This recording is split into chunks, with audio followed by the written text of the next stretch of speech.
people are missing the importance of block space control. In addition to focusing on building a strategic Bitcoin reserve, I would be building a mining model. If as a country, I do not have guaranteed access to the base layer, owning the Bitcoin could be irrelevant. The economic sovereignty of a nation, of an individual or company, is, I believe, dependent on them having access to the base layer. Bitcoin is built a certain way on purpose, and I believe it's the right architectural structure for Bitcoin. You could say, Bob, I want to pre-buy space in the blocks you are going to produce in April. The base layer access is a luxury. It's not a right. There'll always be a door open. It might be very expensive and you might have to wait a long time, but the door is always open.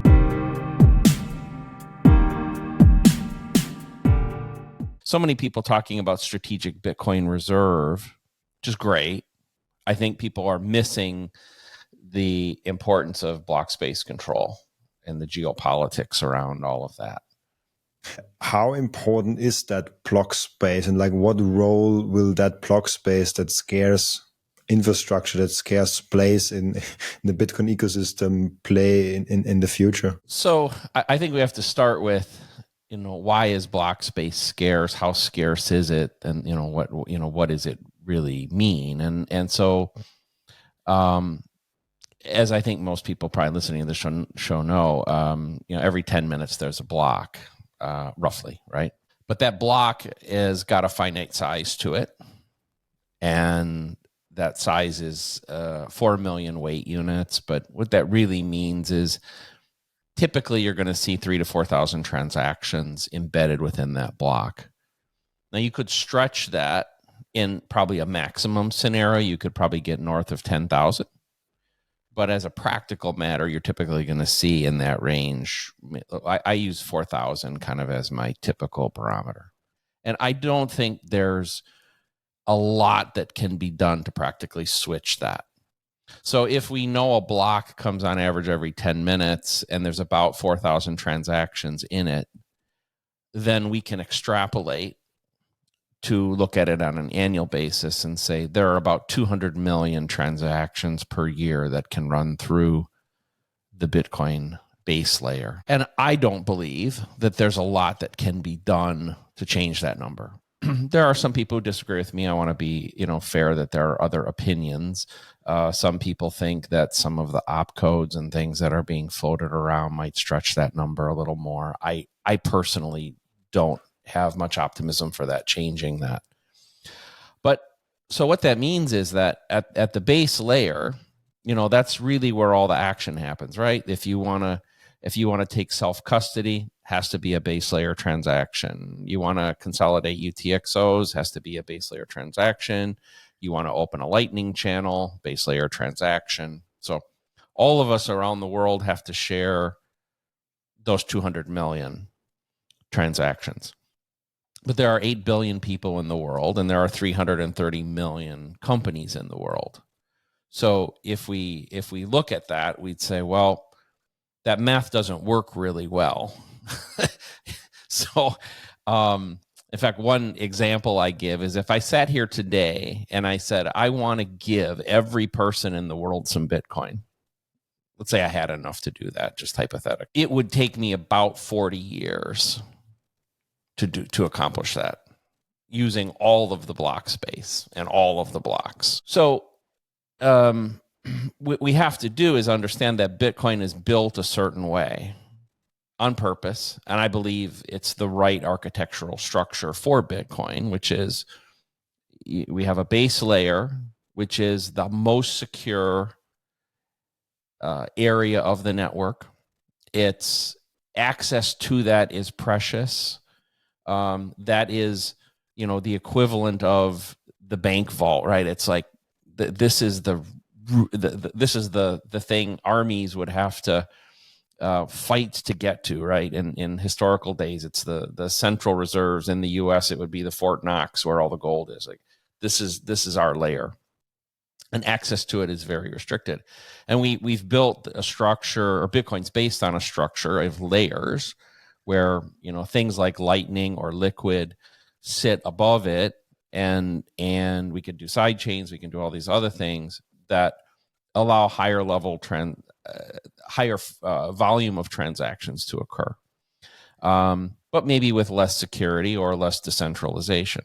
Okay, so the reality is, though, that we're all seeing a lot of talk these days about strategic Bitcoin reserves at the nation state level. It's happening in the US. I just saw this morning someone from France had given a speech to the EU Parliament about, prodding, the EU to get with it and start doing something similar.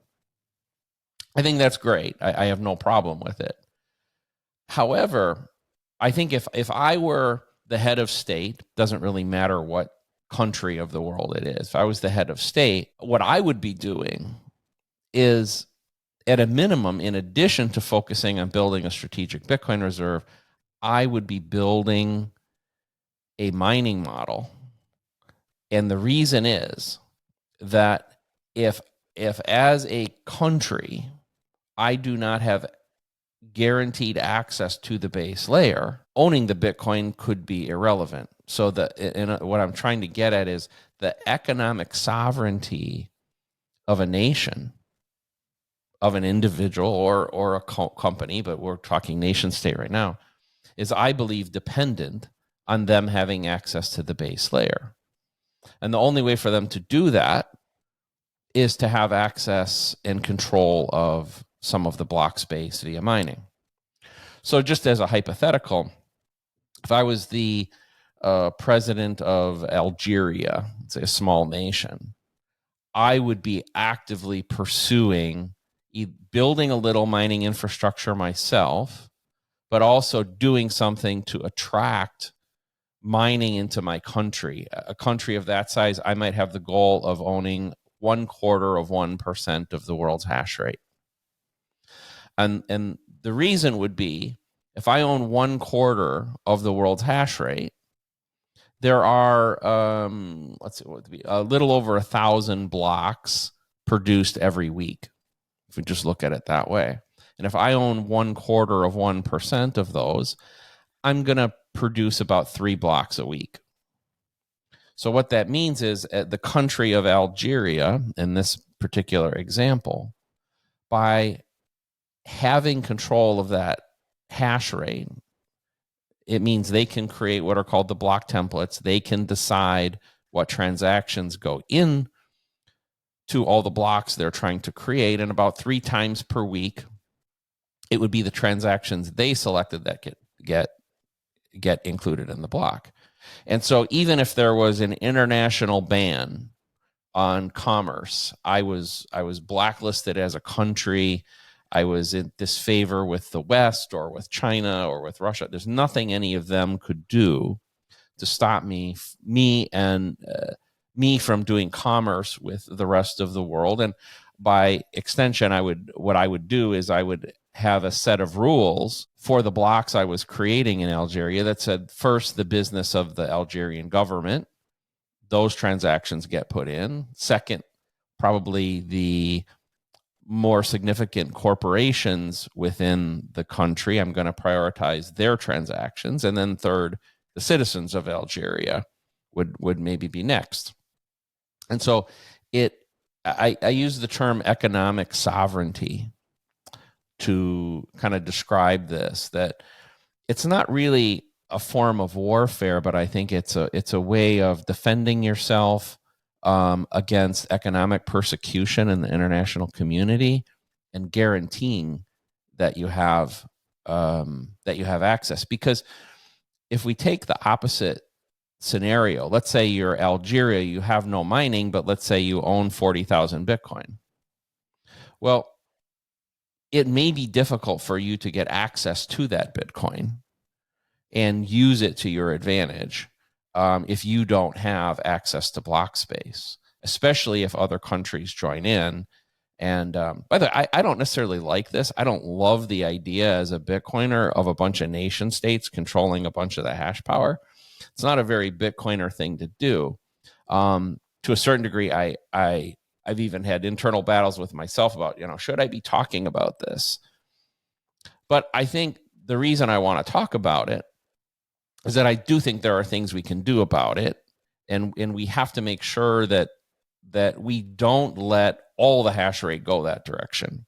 That we can, as a community, preserve some degree of individual freedom and individual economic sovereignty by making sure the mining network doesn't get completely controlled by the nation state level.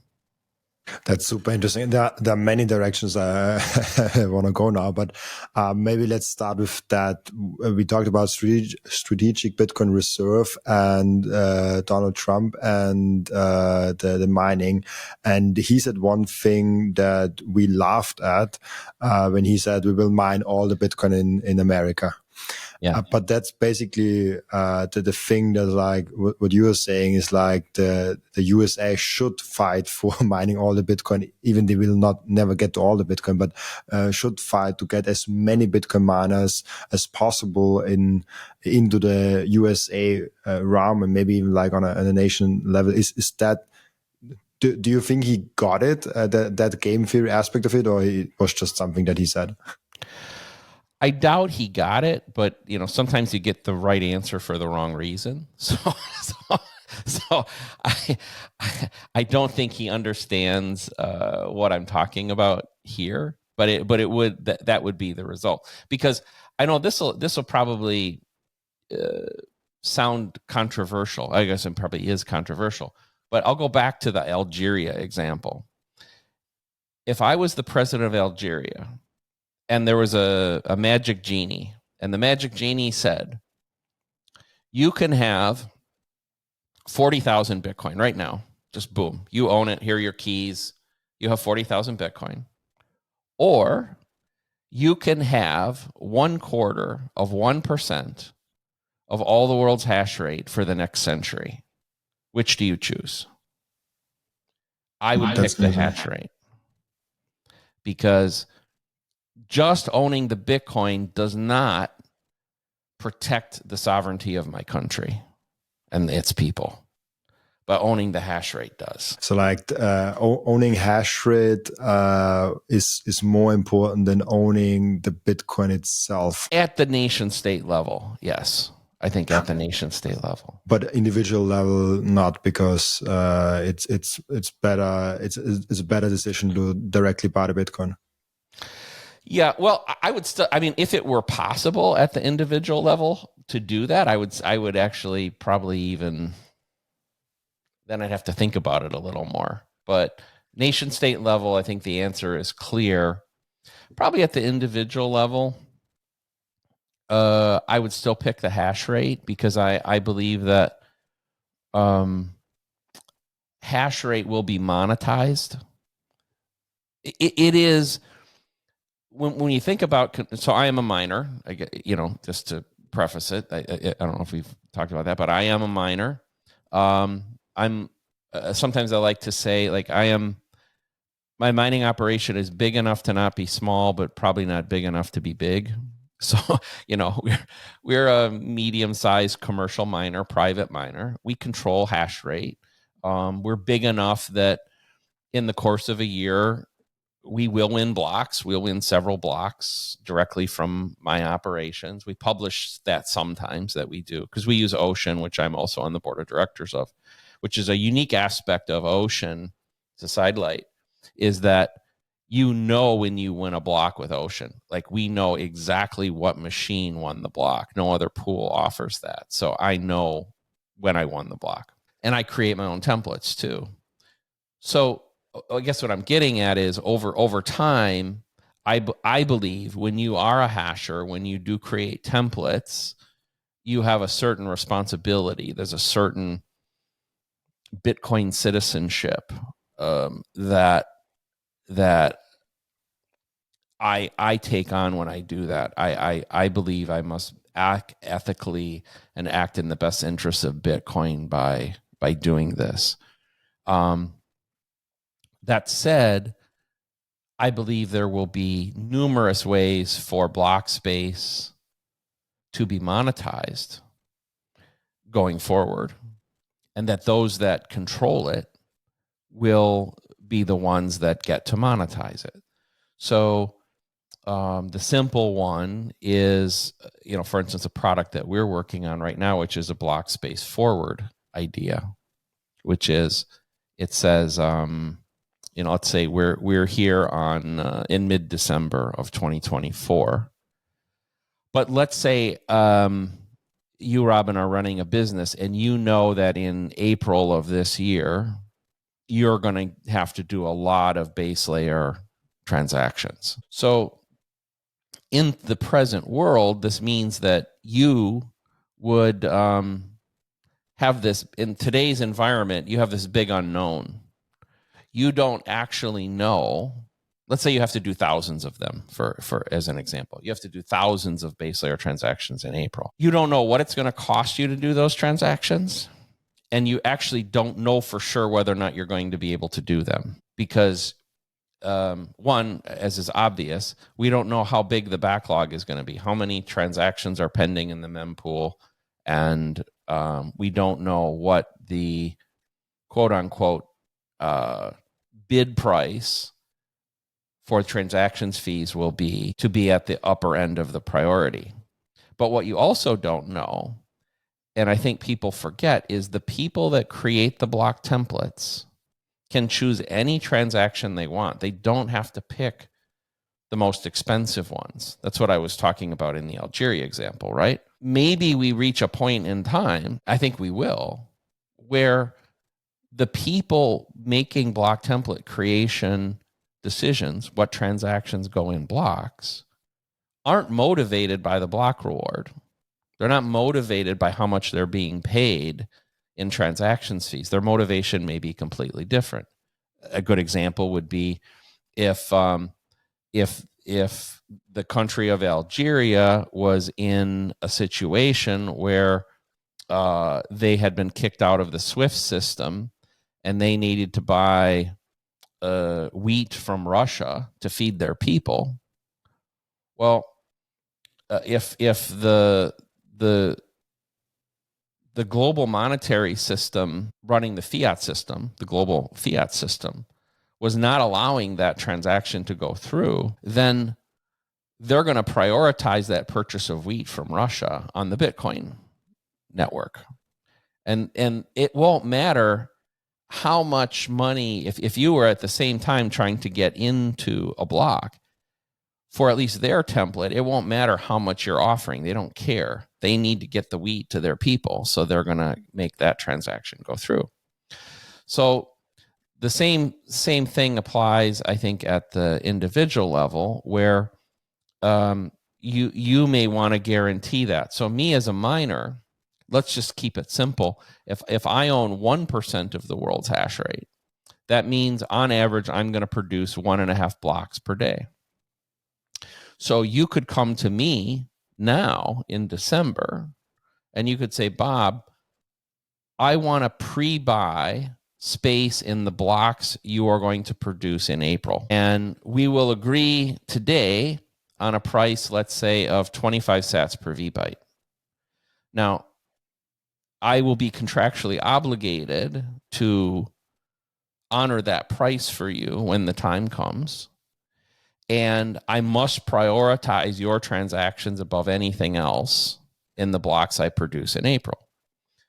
So this essentially futures market will allow both the producers of block space and the buyers of block space to now start looking forward and guaranteeing access to block space and guaranteeing revenue streams for miners and cost structures for users.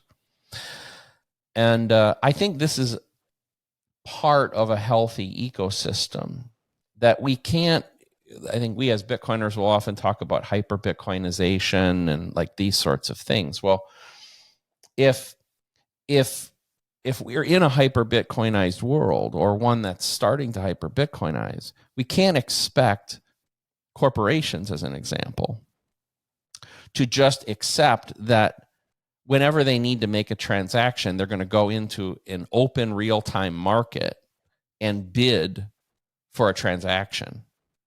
They won't hyper-Bitcoinize until they know they can have predictability both on the cost and the availability of block space.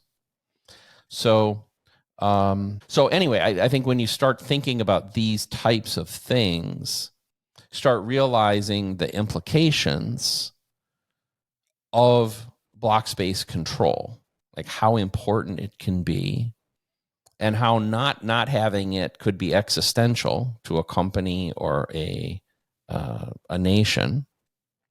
And having control, like we need organizations and individuals controlling at least some of the block space that live within the Bitcoin ethos, that will preserve at least the spirit of the world we have today. Because if we don't, I'm not saying next Tuesday, but over time it will migrate to them. The financial motivations and the power motivations will drive them toward taking block space control. That's super interesting. I never heard about the possibility of a future markets for block space. That's also super interesting. Which brings us to an interesting topic where we have mining pool centralization. Basically, I think the two biggest ones control 53%. I think I looked a few days ago, something like that. And there's a third, fourth, a really big one. How will this develop? Who will control that block space in the future? And especially also with we often talk about big corporation just being a longer arm of actually the governments, which then if the mining operations centralized to really big corporations, and then they're basically just the government, that could develop into a problem long term, I guess. Absolutely. So first, you are correct that we have over 50% control by the top two. Probably even more daunting and scary is that 90% is controlled by 6. So, and of those 6, 2 are American, Luxor and Foundry, and 4 are Chinese. So, and the Chinese collectively are over 50%. So you have, you have multiple ways in which the current construct of the mining pools could consolidate and cause problems. I don't believe at this point that there are any problems. So it's a hypothetical situation. Most Bitcoiners understand, have heard of 51% attack. I don't think 51% attack is really a legitimate concern. Not saying we shouldn't ever think about it, but I don't think it's really a legitimate concern. It has more to do with control of the block space, of censorship, of these sort of things happening and becoming more real. The real issue is, I mentioned it before, and I probably should reiterate, block template creation is really, in my mind, the issue. So each pool can pick what block it wants to try to mine. So the way to think about this is, if there are roughly 250,000 unconfirmed transactions right now, hoping to get into a block, and each block can only have roughly 4,000, there has to be some criteria upon which those 4,000 get picked, right? So, less than 2% of the transactions are going to get picked and put in the block. So which ones are you going to pick? In today's current world, the formula used by almost all the pools is, number one, do they have any of their own transactions they need to include? So they put those in first, okay? And those would typically be to pay out miners. So they may owe money to miners for previous work, so they'll slap that in there. Those go first. And then for the most part, they will look at those offering the highest fees and put those in until the block is full. And that's what they will try to mine. But as I mentioned before, there are no rules about what transactions can be picked. Each individual mining pool, template creator gets to make that choice. So I mentioned I'm on the board of directors of Ocean and also an investor in Ocean. I always want to be transparent with people about that. And we mine at Barefoot Mining, my company, primarily with Ocean. Ocean introduced something in September called Datum, and what Datum does is it allows, instead of the pool making the template choices, it allows each individual miner, the people that actually have the hash rate, can make a template. So I'm mining with a template chosen by Barefoot with our criteria.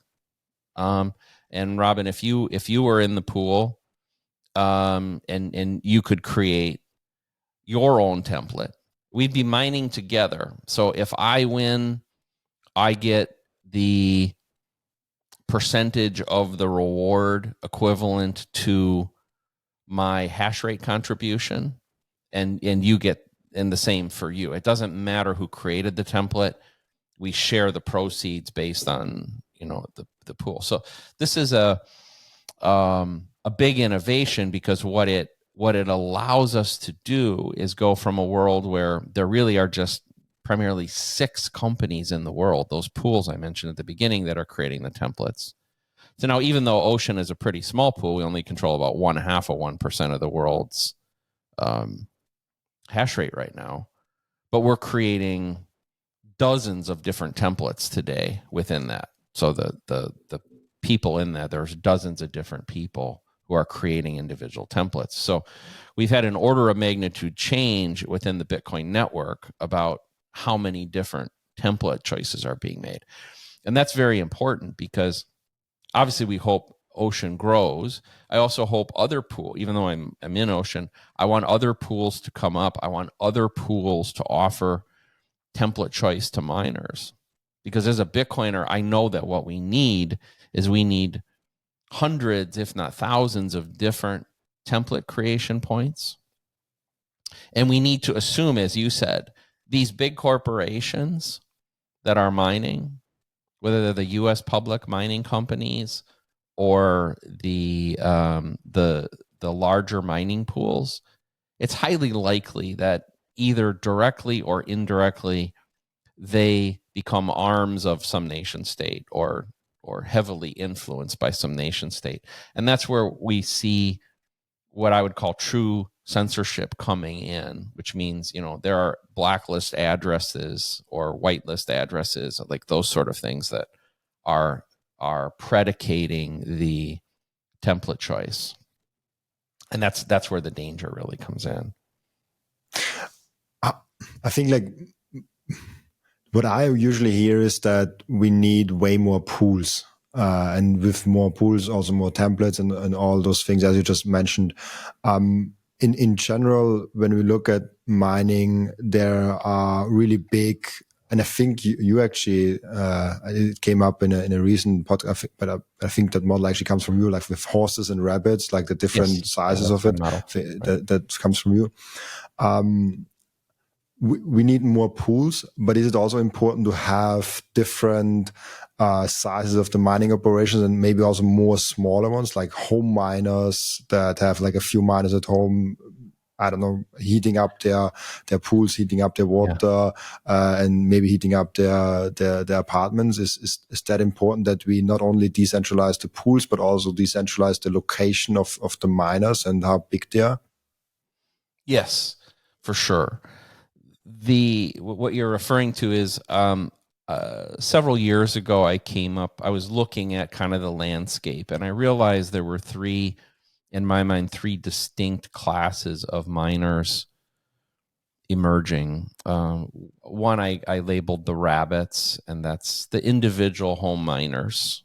They might have 1 or 2 or 3 or something on that order. And I call them rabbits because while individually they don't have much power, collectively they can be powerful, right? So it's like if you think of a farmer who has a field of of cabbage, if there's one rabbit in the field eating the cabbage, it's not really a problem. But if he has thousands of rabbits eating the cabbage, you can suddenly realize that the rabbits can be very powerful. If you're that farmer and you go out and you start trying to shoot the rabbits because they're eating your cabbage, you'll hit a couple, but you'll never hit them all. And the moment you start shooting, they scatter and it gets really hard to find them. They can hide easily. And so they're a very important part of the infrastructure, because in a state, a world state, where mining has become very, it may be illegal or frowned upon, they can still provide this in a discrete way that is very difficult to find. On the other end, we have what I call the elephants. Now, that probably sounds obvious, but if you take, let's say, a Riot, and they have a site with 400 megawatts, it's a big and powerful site, clearly, but it's immobile, right? Just like an elephant. And if you decide you want to start hunting them, it's pretty easy to find them and it's pretty easy to shoot them. So big and powerful, and they take forever to grow. So the elephants, they can't reproduce quickly. They can't multiply and grow. But the rabbits, on the other hand, they can multiply quickly. In the middle are what I call horses. It's where my company focuses. Horses are small to medium-sized commercial operations. They might be a few hundred kilowatts to several megawatts in size. But they may be all around you right now. You still don't even know that they're there. I give this example, like we have a site that operates in 2 containers in just outside the back of a burrito factory in South Dakota. So the people in that community don't even know it's there. They just think it's part of the burrito factory. It's, and we have many sites like that. Almost all of the Barefoot sites are just like that. They're a megawatt here and 2 megawatts there and half a megawatts there. And they just blend in with everything going on. But obviously they're powerful. We can in any one of those locations have tens of petahashes with using the current technology. We can have tens of petahashes of mining power there. And again, they're kind of hard to hunt because you can't find them. You have to work really hard to even find where they are. And if we hear that we're being hunted, like if there are hunters looking for us in a given area, we can pick up and move very quickly. Where any of our sites, probably in an emergency, probably within a matter of 72 hours, we could be gone. So I think if we think of more of a dystopian kind of world, right, which we're not in today, but I think we have to think about this. We have to be very judicious in being security conscious. And just because the world seems to be blowing in with favorable winds toward Bitcoin right now, it could change. And so my premise is we have to have these different parts there, because if the elephants get hunted, you can destroy a massive piece of the infrastructure very, very quickly. And if there are no rabbits and horses left, if we let only the elephants exist, that's a huge problem from a hash power perspective.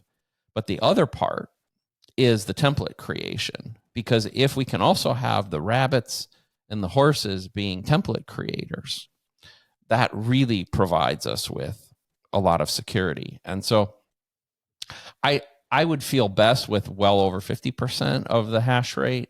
in the hands of horses and rabbits, but I feel like 30% is kind of the bare minimum as a community we should allow.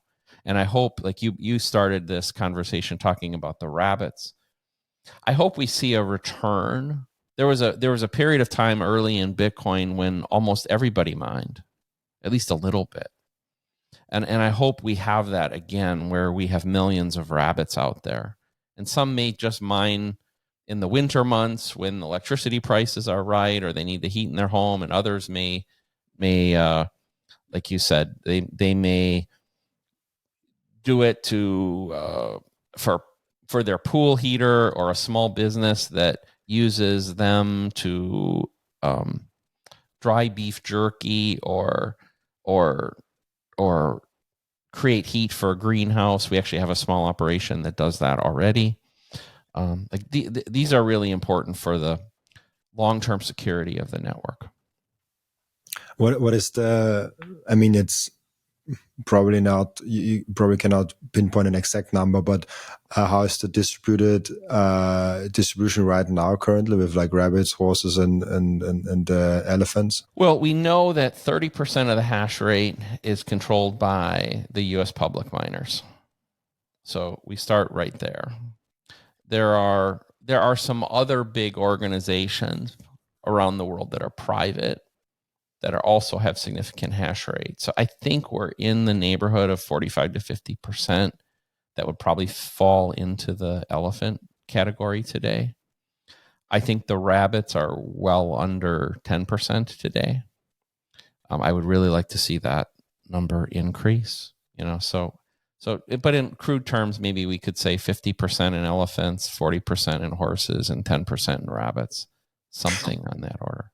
I partnered up with Coin Vigilante. This is the most beautiful Bitcoin timepiece that I ever saw created by anyone. Look at that beauty. I love it so much. Coin Vigilante made a perfect Bitcoin watch. That's the perfect, subtle, elegant way to go out there and show that you are a Bitcoiner. And that watch brand is Bitcoin only. And Coin Vigilante just dropped a completely new and amazing Genesis edition of their watch collections. You have the date of the first ever mined Bitcoin block in there, and of course also the block height and which epoch we are currently in. I love the level of detail they put in this masterpiece, and make sure to check out those amazing Coin Vigilante timepieces down in the descriptions. I love those watches so much. If you watch or listen to my podcast on a regular basis, I guess you already bought some Bitcoin. And now the most important step is to keep the Bitcoin. Keep them secure in a hardware wallet. My personal recommendation for hardware wallet is the BitBox. It's super secure. It's simple to set up. It's also a perfect gift for a friend who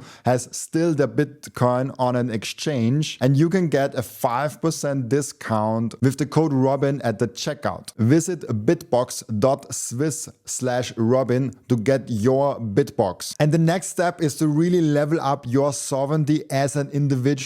You have to have the most secure self-custody setup. You have to secure your own devices. You have to protect your privacy. You have to set up an inheritance plan. And depending on where you live, you even want to have a plan B, a citizenship where you can move in case something goes really wrong. And through all those steps, the Bitcoin way is guiding you through step by step. And if you visit thebitcoinway.com/partners/Robin, you even get a 30-minute free call to find out how you can level up your sovereignty. Is it when we look at how someone can get exposure to Bitcoin mining, there are now several options even. You can just buy a miner yourself at home, but there's a lot of technical stuff that you have to do. Then there's mining as a service providers, how they call SaaS mining and abundant mines. So there's some of those. You can buy mining stocks, but then you contribute to the elephants and not to the other ones. How would you suggest someone that maybe has the financial capacity of like $5,000 to $50,000 and they want to start mining, what is the best way to like get in there, and do you have to set it up yourself at home, and like what are the options there? Okay, so it's a great question. I'm really glad you asked this one. I think that if you have very limited funds, let's go even smaller. Let's say you only have $500. Well, if you have $500, I would suggest buying a used S9 or a BitAx or a Future. Well, a Future Bit's a little more expensive, but something like that, and just set it up to run it. You're not going to make any money. I want to be transparent with you. You're not going to make any money. But what you will do is you will participate in the network, and you're going to learn a tremendous amount by doing that. It will, I think mining is this black box to most people. But once you start mining, you will understand so much more about how the network works. So I would suggest that to almost everybody. If you consider yourself a Bitcoiner, then you need to at least go through the mining experience and do it for a little while. So that's number one. Number two, now if you have, let's say, $5,000. Well, if you have $5,000, my guess is most individuals do not have. Now you're more making an investment for financial return. The first one was an educational return. This next one is a financial return. If you're investing $5,000, I think you're going to be best off, like you mentioned, SAS. I am an advisor to that company as well. But there are others. There's several others. You can go out and you can buy a miner. The positive is you are contributing hash rate to the network. You can make money doing it. If you pick the right company with the right relationship, you can make money at it. You're probably not going to be part of the block template creation thing, though. But you're at least contributing the hash rate. If you have like $50,000, which was the other end of the spectrum, you said, now you're getting to the point where I would suggest investing in a private mining company. So, like, for instance, Barefoot Mining, we're constantly putting up new projects, and we are bringing in investors from the outside. And it's usually around $50,000 to $100,000 is usually the minimum investment level. And what we do in that case is now you're part of us. Let's say we're bringing up a 2 megawatt site in Pennsylvania. I'm doing a lot of work in Pennsylvania in the US right now. So if we're bringing up that site, you invest in the entity.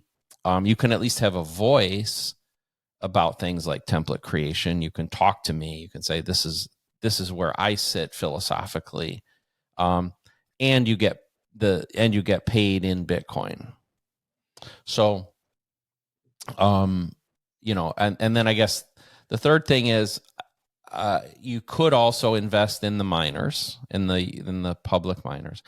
Personally, I don't really view that as an investment in mining.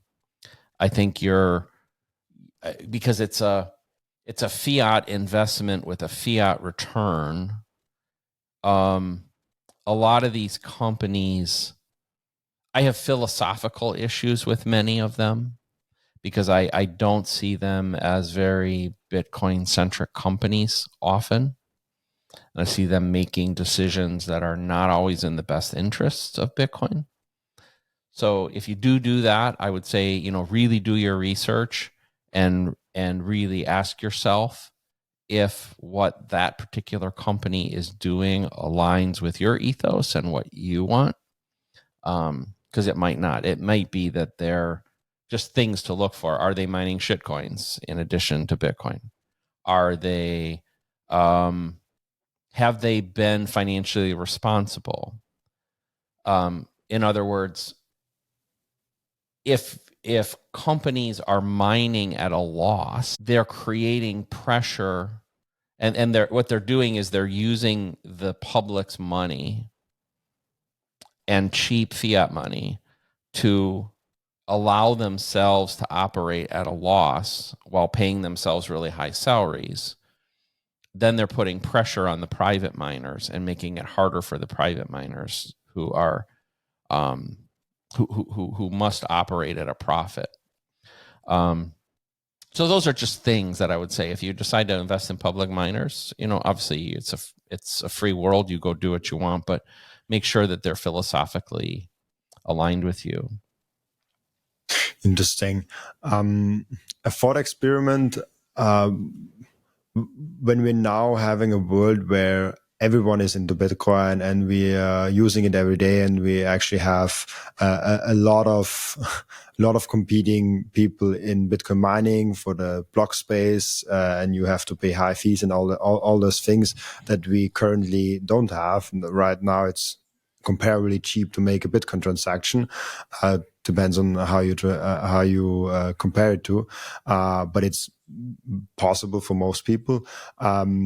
What happens once we have, let's say, Bitcoin standard, a hyper-Bitcoinized world with block space, where only a limited amount of people can even transact on the base layer because they are priced out of that? I don't know what the number is, how many millions of institutions and individuals will be priced in and how many will be priced out. But what happens in that world, and what are you seeing in terms of who has to move then upwards the layer with Lightning and Liquid and other things like that? Yeah, that really is I think the big philosophical question, right? So we had the block size wars, 2017-ish time period. And part of that was over this architectural decision. How big should a block be? Should they grow in size with time? And there's this balance between, theoretically, you could make blocks as big as you wanted and give everybody base layer access. But then the problem becomes, as the subsidy goes away, which it's getting very, very small now, will there be monetization opportunities for the miners to make enough money to have a secure network? So that's the trade-off. Because if you think of block space as, let's say, big enough to always accommodate anybody's needs instantly at close to free, well, then how does a miner make money? It doesn't. So in other words, the scarcity of block space is very important, and picking the right level of scarcity. Like people think of Bitcoin and the 21 million, they get that scarcity right away, right? And nobody wants 22 million or 100 million or a billion Bitcoin, right? We would all resist that very, very strongly. So we kind of have the same situation with block space. You could think of the block space wars as a fight about the scarcity, the appropriate scarcity level for block space, and settling on the equivalent of the 21 million for block space. And the end result is 4 million weight units every 10 minutes. That's the scarcity level. You can also look, like if we look at the word subsidy, most people, I think of the word subsidy as it pertains to Bitcoin. And they think of the subsidy as a reward to the miner, right? So first it was 50 Bitcoin per block, and then it became 25, and then 12, and now we're at 3.125. That's the subsidy level. But that's not completely true. That subsidy also was to encourage users of the network. So it was essentially a subsidy to the miners, but to give users unfettered, unrestricted access to the base layer for free whenever they wanted it, right? The early users got that luxury. There's a great saying that I use sometimes when I discuss this, and it says, a luxury once enjoyed becomes a necessity.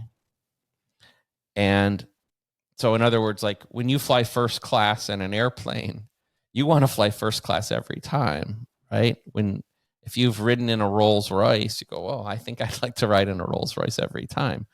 Well, that's kind of what we've been doing is we've, as a Bitcoin community, users of the network have been riding in the Rolls Royce of digital networks for free, essentially for free whenever they wanted for 15 years. Well, now the subsidy is dropping to the point where it's not free anymore. And the number of people wanting access to it, we're also competing there. So what I'm trying to say in a very roundabout way is that this is a luxury. The base layer access is a luxury. It's not a right. It's not a it's not something that we can give away. And it's always available. The door is always open, especially if we keep the template creation the way I talked about. There'll always be a door open. It might be very expensive and you might have to wait a long time, but the door is always open. But that's the way that Bitcoin has been built. Like it or not, it's what we have.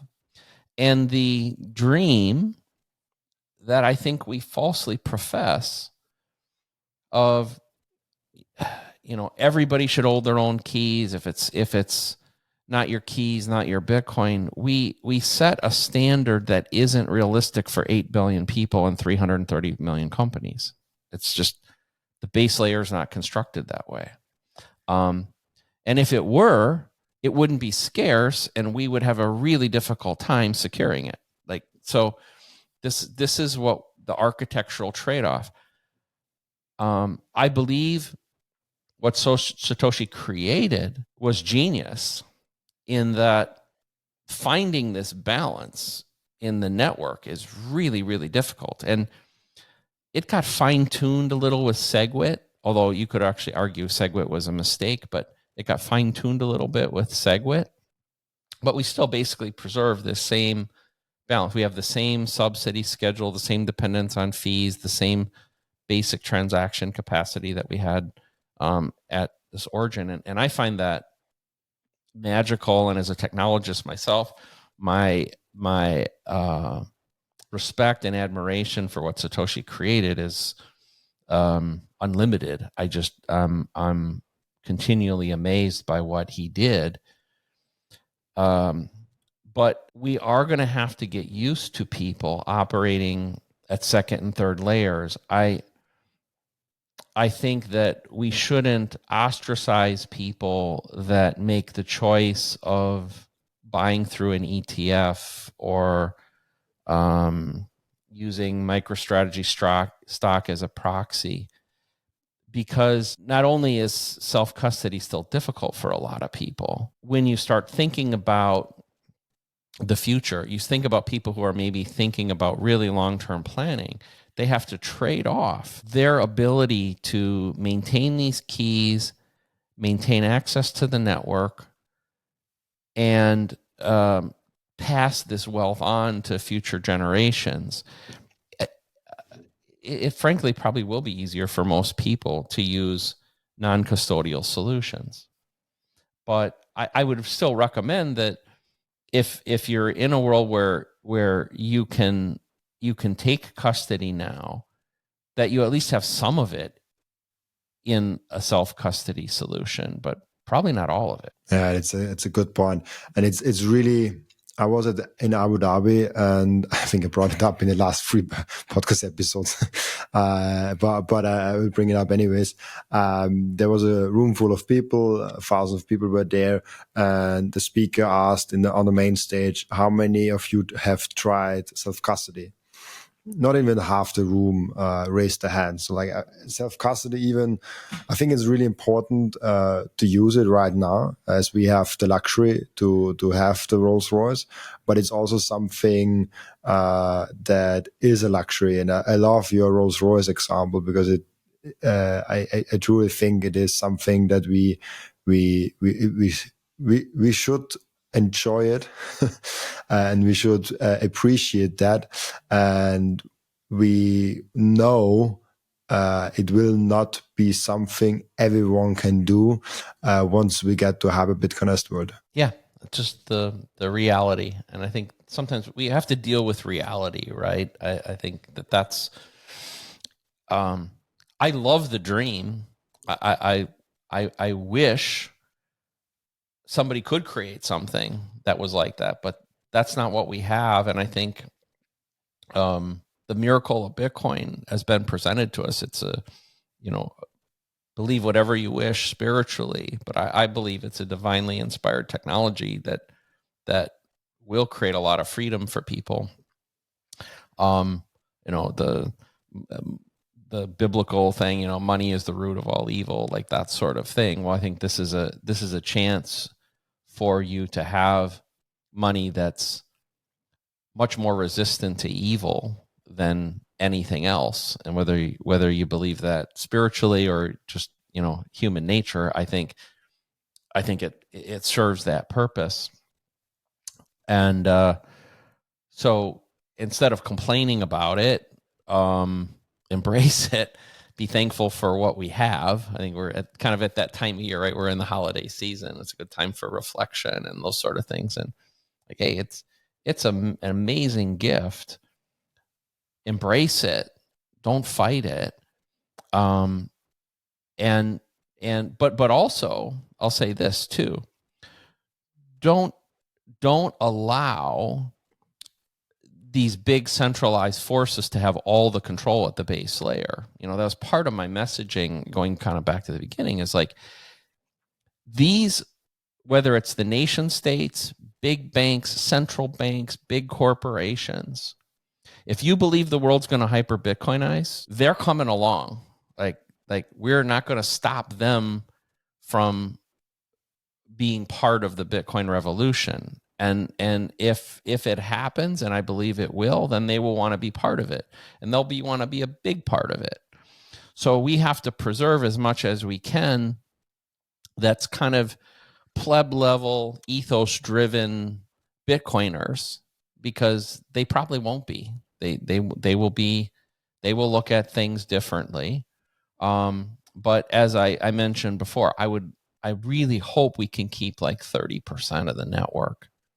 Horses and rabbits, plebs, ethos-driven people. They're creating the templates. They're helping each other get access to the base layer. They're not corruptible. They're kind of anonymous. Like all these sorts of things, I think, are really important for the Bitcoin as we know it to always exist. I think even if that fails, Bitcoin will still exist. It'll probably still be massively successful, but it'll have a different spirit. The spirit of Satoshi might have gone at this point. Then I love that. One more topic before we come to the end routines of the podcast. As you said, we're in the holiday season. It's now the 17th of December when this comes out. It's probably very close to New Year's Eve, somewhere between Christmas and New Year's Eve. This episode will drop. So how has this year been for Bitcoin? There has been so much happening. What are some of your highlights, and how do you look back at 2024? It seems like a long year, doesn't it? I think back to the beginning of the year, and where we were at that point, and as a miner, this time last year, it had been a really difficult period for those of us in especially in the mining community. Hash rate was too high, price was too low. Like, we were not doing well. It was a struggle to survive. The year started out gloriously, though. When as we came into the first of the year and we saw the ETFs get announced, and the reality of the halving became apparent, I think, to the general public, or kind of maybe to the mainstream plebs. And so we had just had that marvelous first part of the year run. It was really, really wonderful. We kind of post-halving, though, I think we fell into almost like a post-honeymoon phase. Like the honeymoon was over.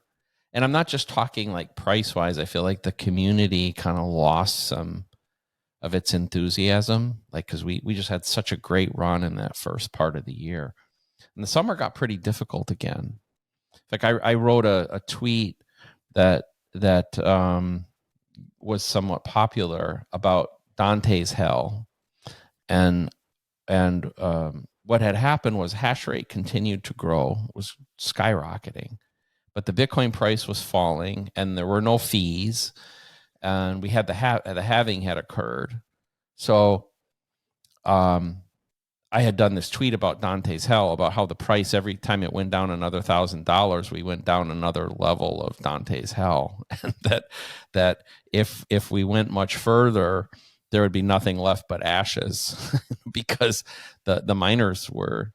An extended period like that could have been existential to a lot of the mining community. And of course, we had the German liquidation of Bitcoin suppressing price. We had the Mt. Gox FTX stuff, kind of flooding the market. We had kind of a lot of these negative signals.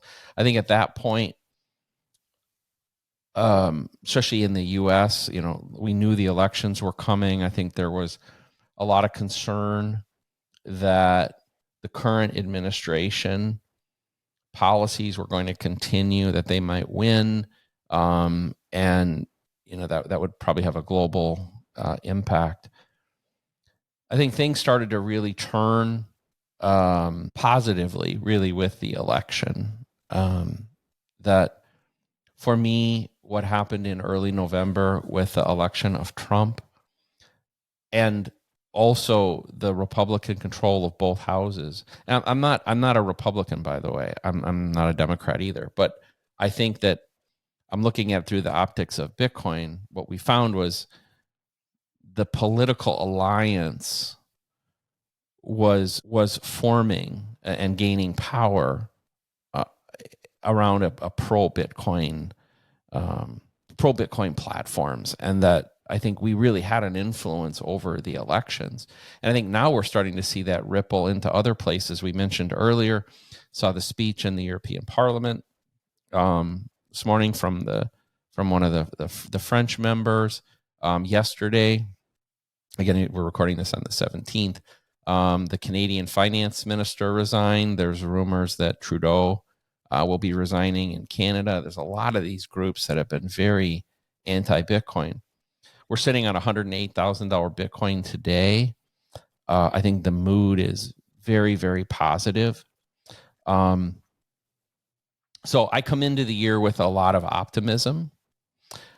That said, I think we always have to be careful that in the midst of euphoria, which I think we're in the early stages of a Bitcoin euphoria, that's when you can let your guard down. That's when you can become very exposed, right? It's when, if you talk to anybody that's a security expert, whether that's a network security or physical security, what they'll tell you is it's when you feel comfortable that you're safe that you're the most exposed. So I think that's what we have to be careful of. And as a miner, it's something that I think about. It's why I like coming on shows like this, and I appreciate the chance to talk to people like you, because I think things like these pool centralization, hash rate centralization, lack of template diversity, lack of geographic diversity, like these are things that in the midst of euphoria can perpetuate and get worse. And then when the next threat comes, when the next downturn comes, they become very exposed. So, so now is not the time to stop worrying about these things. Now is the time maybe to become hyper vigilant about making sure that these things don't happen. That is super interesting. I said it's the last question, but I have some more if you have time. Sure, we can go. I was always fascinated by the connection between the Bitcoin price and mining. And you said in the beginning where we had this low price, but hash rate has been just hitting one all-time high after another all-time high. And it was fascinating to see sometimes where Bitcoin hash rate hit all-time high after all-time high, but the price was down 50%, sometimes I think even 60% from the last all-time high. What is the connection between price and mining hash rate, if there is even one? It's an age-old question. Does price lead hash or does hash lead price? If you put a gun to my head, said you have to pick one, I would probably pick hash leads price. But I think what we're talking about is actually a problem. Do you remember there's an issue with the elephants and especially the public miners? And I think this is the problem. Let's talk. Actually, before we get to the elephants, let me talk about the way like a horse or a rabbit. Let's say you decide you want to be a rabbit tomorrow, Robin. Okay, so you're going to go order a bid axe. Let's say you make a decision today. 2 days later, it's going to arrive, and a day after that, you're hashing. Okay, so you made this decision to participate. 3 days later, you're hashing. Okay. So in other words, the Bitcoin environment that existed at the time you made the economic decision to get into mining is essentially the exact same environment in which you start mining. Now let's look at the horses, like me. I want to put up a new 1 megawatt facility in Pennsylvania. I need, let's say, $1 million. Well, I can raise that money pretty quickly. But from the time I decide to start raising the money to the time that I'm hashing, let's say it's 12 to 16 weeks. Okay, pretty quick, really, right? So again, if that happened on January 1st, then somewhere around April 1st, I'm mining. Again, the likelihood that I made the economic decision is roughly consistent with when the hash comes online. Okay. Now I want to do an elephant. You and I decide we're going to form a partnership, Robin. We're going to raise big money. We're going to put up a 200 megawatt facility. It costs $200 million. Well, it's going to take a little while to raise that money, to come up with a business plan, raise the money. Then we have, we find the site. We have lots of permitting. We have very long lead times for transformers and hash huts and tens of thousands of mining servers and all that.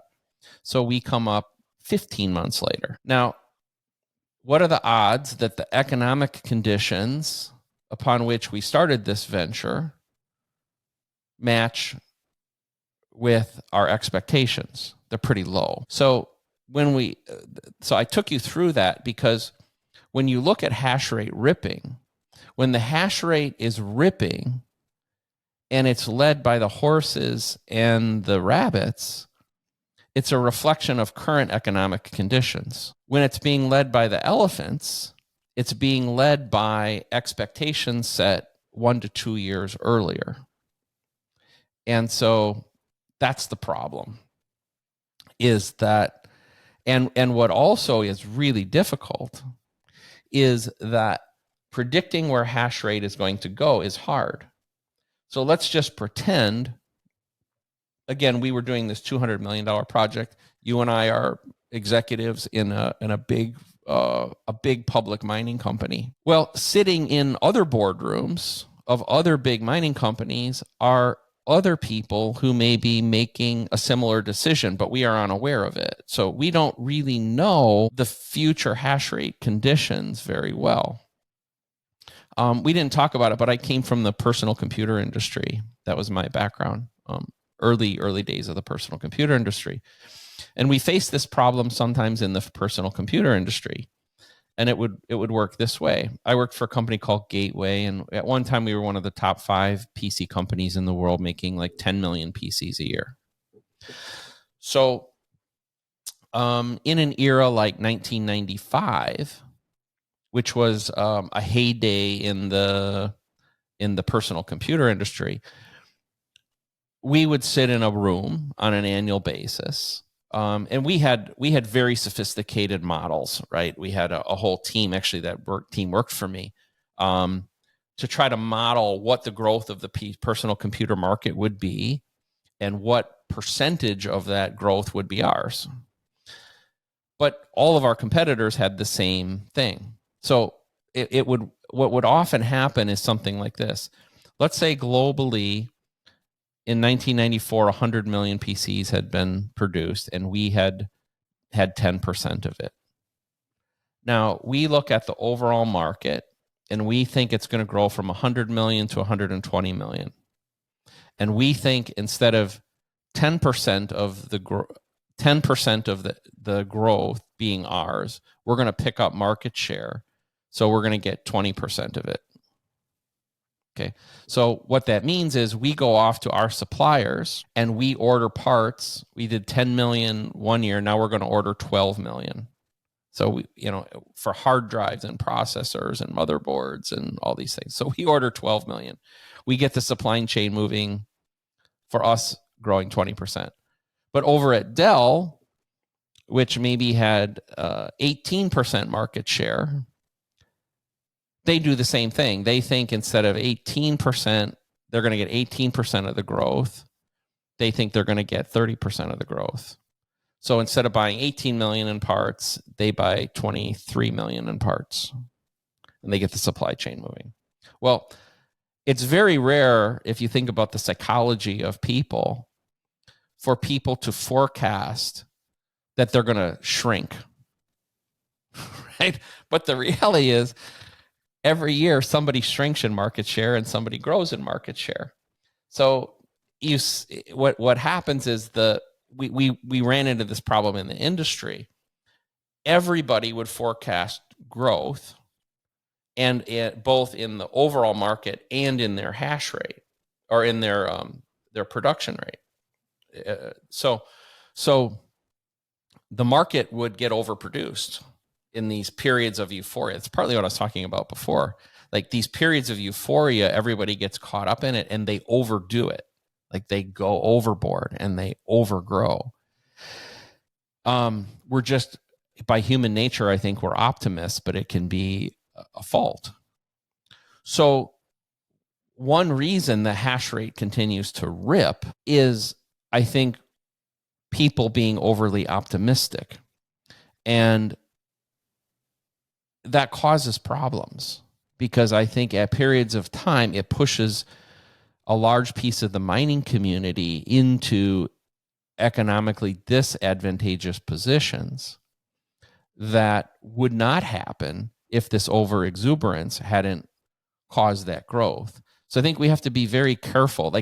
So that's a really long-winded way of saying, I think it was a bad thing. Hash rate should not have grown as much as it grew. And it was a bad thing for Bitcoin, and it disincentivized some of the more financially responsible companies from growing, and the more exuberant companies grew too fast, and often they're the ones that are performing the worst. So what you don't want is, you don't want over a long period of time the people who are being funded with things like convertible debt and at the market stock offerings, but losing money, to take over and be the only ones mining. Then we have no operational excellence in the market, and they're highly subject to being captured. So I probably answered way more than you wanted, but hopefully that helped. I like that. You really give the full context to it, to the question. So I like that. But we're already very progressive with the time. But I think that's a great episode to see where mining currently is, and to see potential problems that arise. And I think, as you said it, especially in those moments where there's a lot of euphoria, a lot of excitement, like USA will buy Bitcoin, Europe will buy Bitcoin, everything is going to have Bitcoinization tomorrow. We have to be aware of the fundamentals. That's why I made today also an episode where I talked about self-custody, why it's important, what we should do with UTXO management. And those episodes are really important to stick to the basics and also not just fly to the moon. So Yes. those are really important episodes, and I'm so glad you did it with me. Thank you so much. Thank you, Robin. Perfect. And we have an end routine in the podcast with 2 questions. The one question is always the same question for each guest. And the question is, what can we learn from you besides Bitcoin? Well, I think I call it the 10th man. You could think of it as a devil's advocate is very important. And it leads to this point we were just on. Like when the whole world is going one way, make sure you step back and say, is there a flaw in that? Can I find a flaw? Maybe there isn't. It's okay. But make sure you've really stepped back. I call it the 10th man theory. It's something I stole from a movie called World War Z, where I won't tell the whole story, but it's basically like, hey, when everybody seems to be agreeing and thinking the same thing, it's probably a good time to sit back and think about it. And I think it's in these periods of exuberance that it's very easy to just get caught up in that flow. And so yeah, be critical. Think outside the box. Think differently. And you might find opportunity in that. By the way, that's I spent my life as a technologist, and I think try to think differently to look at a problem in a new way, and you'll be shocked at what you can create by doing that. Great. I love that a lot. I don't know where the 10th man comes from. I think I have to do research that. I only know the 12th man from soccer. It's the audience. That's where my mind went. Well, I can tell I'll tell you. There's I have a show I call Old Man Yells. People that want to go, I have an episode all on this. But the short version is, in the movie World War Z, which is a zombie movie, right? It's not some deep movie. It's a entertaining movie. But there's a point where the world is now being overrun by zombies, except for in Israel. And so Brad Pitt, who plays a character in that movie, flies to Israel and asks the head of security there, like, how come you guys haven't been overrun? What did you do? And he said, it's because of the 10th man. And he explains that in Israeli history in 1972 at the Munich Olympics, that there had been a threat against the Israeli athletes from a terrorist group, and it had been ignored because it was not considered a viable threat. Well, it ended up being real, and they were overrun. And then he goes through these other cases in Israeli history where they had evidence, signs that a bad thing was going to happen, but the Security Council had always unanimously agreed. And their Security Council has 10 people. So they created a rule that says, if presented with a threat, if the first 9 members of the Security Council all agree it is not something to worry about, it is imperative on the 10th man to take the negative position and argue a case as to why they are wrong. So I advocate for people to always be the 10th man in Bitcoin. And you don't have to, but what you have to do if you're going to be the 10th man, I call it like devil's advocate on steroids. Like you can't just, you have to like take it like super seriously. It's like if anybody that did debate maybe when they were younger, the way they do a debate often is they pick a topic and they tell you whether or not you have to debate the pro or the con of the topic, right? So you don't win the debate if you don't attack, even if you personally disagree with the position, you lose the debate if you don't attack it with vigor. So the 10th man has to take that attitude in examining that position. I love that. I was in when I was like 15, 16, 17 years old, I was in getting into politics. Now I'm not in politics at all. And we made those evenings where we put out one topic, and the topic was known before. And then you came to the evening, and this was like 10, 20 people. And then you randomly was assigned a side of the topic. And you didn't knew before the evening if you will argue for it or against it. And this was amazing. The experience of arguing against your own opinion is something where you really get to know a topic, and just like arguing against Bitcoin that's actually how I described it in the beginning once. That's actually how I got into Bitcoin, because I was skeptical of Bitcoin, and people were bothering me about Bitcoin in 2020 because I was in investing, and people were like, oh, like, you invest in stuff, like why not Bitcoin also? And I was like, Bitcoin is a scam. That was my basic assumption of it. And I kind of acknowledged that I ran out of arguments against Bitcoin. So I wanted to find more arguments against Bitcoin on a weekend. And Friday I went in trying to search arguments against Bitcoin. Sunday I came out and say like, that Bitcoin thing might be something. So with finding arguments against or for something, you actually can discover something new. And I like that a lot. Really cool.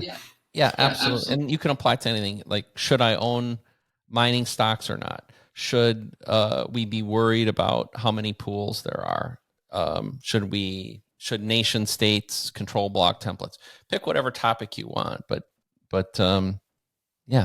absolutely. Yeah. Really cool.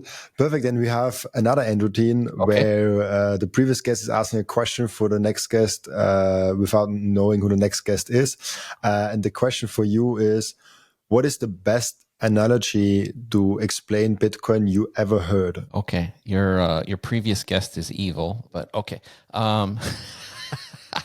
It's hard to pick one, right? It's like that. Yeah, I'm trying to not just because I leap to digital gold and like those sort of things, but that's just kind of lame. So let me see if I can come up with something a little better. Well, okay, I'll say this. I came from the personal computer world, okay, and I think the personal computer was a way in which computing power moved from centralized forces to the individual. And it was a marvelous thing. I built the whole early part of my career on that. And it might sound trivial to younger people or people who weren't aware of that, but I'm old enough that in the 60s and 70s, when I grew up, a computer was not something that you owned. And access to a computer was a privilege. It was permissioned. You only got access to computing power by being in a very privileged, fortunate position when others, a big company or a university or a government, gave you that access. And look how the world changed when we moved computing power to the individual. And Bitcoin is the same thing. Bitcoin is moving financial sovereignty and financial freedom to the individual. And I don't know all the things that are going to happen. Just like I didn't know all the implications of the personal computer. I think you could actually even argue that Bitcoin doesn't happen without the personal computer. One of the side effects of the creation and decentralization of computing power was Bitcoin. In fact, I haven't thought about this a lot before, but I would say, yes, that's actually 100% true. That Bitcoin does not happen without the personal computer. It was, part of the DNA of Bitcoin goes back. So that's that's probably the best I can do on impromptu with an impromptu question, but really good one. Really good question. I like this. It's interesting. The best questions come from the guest, actually, not from the host. Oh, yours were great. Yours were great too. Perfect. And thank you so much, Bob, for being on. Before I let you go, where can people find you, ask you questions, reach out to you? I'm active on X or Twitter as boomer_BTC. You can find me on YouTube. I have a show called The Old Man Yells there. I do a show about once a month. It's really just a monologue of me. So if you didn't get enough of me blabbering on here, there's more there. And my company, Barefoot Mining, you can find at barefootmining.com. I love that. Really cool. Thank you so much. I just realized Gen Z is talking to boomers. I love the synergies here. Thank you so much. Then thank you so much, Bob, for being on. Thank you so much also for everyone that is watching and listening, for joining us today. As always, I'll be back tomorrow with another episode. Bye-bye.